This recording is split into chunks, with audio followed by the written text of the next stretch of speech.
Let's now take you to Parliament, where the Minority Caucus has criticized Dr. Mahamudu Bawumia's promise to increase smartphone accessibility for Ghanaians if he becomes president.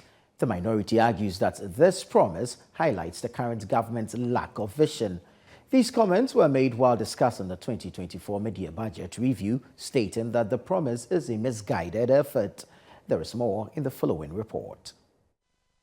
Following the presentation of the 2024 mid-year budget review to Parliament by the Finance Minister Dr. Mohamed Amin Adam, the House commenced a debate on the presentation, whereas the ranking member on the Finance Committee, Isaac Adonko, criticized the government for failing to address concerns of youth unemployment. The Minister of State at the Finance Ministry, Abner Sayasari, assured that the economy is on the path of recovery. Even in the period that we find ourselves, where a lot of our youth are unemployed, you begin to see a government in power actually preying on the vulnerability of our unemployed youth. You move unemployment from 8% to 14%, and all you can tell the unemployed youth who are looking up to you to tell them how you create the jobs for them, to tell them how they will get the next meal. What you tell them is that you give them mobile phones so that every man they will pay 1 cedi, 2 cedi. How does that create a solution to the unemployment situation? This is a visionless government that they intentionally created this unemployment for our youth so they could pay them for election purposes. Otherwise, why will you look the unemployed in the face and you are not telling them how you are getting them a job, but you are telling them you want to saddle them with a mobile phone so that they pay 1 cedi, 2 cedi every month? Mr. Speaker, the youth, the kind of phones that the youth of today, the Gen Zs use, Mr. Speaker, is the iPhone 14 and iPhone 16. One of it is about 20,000 cedis. By the time they finish paying 1 cedi and 2 cedi, I'm not sure we'll find even Dr. Bawumia's bones in his grave. Mr. Speaker, come 2024, the first quarter of 2024, growth is moving around 4.7, and this is way higher than what we saw in 2023, same year, which is around 3.1%. Mr. Speaker, the most exciting thing about this growth rate is the fact that it is industry that is driving this growth rate. Industry went up by 6.8%, followed by agri of 4.1%, and services 3.1%.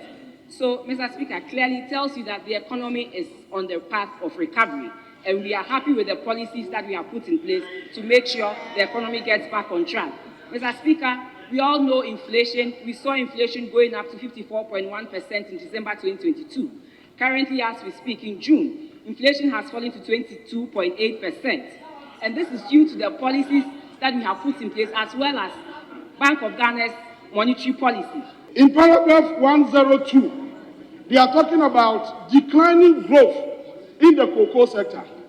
Mr. Speaker, they are saying that in the first half of this year, the cocoa subsector has declined by 20.2%. Mr. Speaker, this is too huge.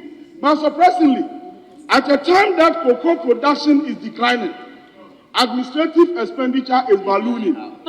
Mr. Speaker, in 2021, cocoa production peaked at 1,047,000 metric tons. And then administrative expenses was 1.7 billion Ghana cedis. In 2022, cocoa production declined by 34% to 683,000. But Mr. Speaker, administrative expenditure increased to 2.6 billion. Mr. Speaker, 2023, cocoa production declined further to 654,000. 654,000 cocoa production. Administrative expenditure increased again to 3.4 billion Ghana cedis. So they are spending the monies in the offices, neglecting production, neglecting all the cocoa production. This time around, the most important elections in the history of this, the Fourth Republic, the minister came here, read his budget review, and did not ask for one peso. Mr. Speaker, even in the midst of all difficulties you are going through, the minister or the Akufo-Addo government says, we don't need no money from Parliament. We are going to use your appropriation to run the country. We'll run it to the end of the year. And of course, this shows that we are building the right path for Dr. Bawumia to come and take over and run the country and take us to utopia.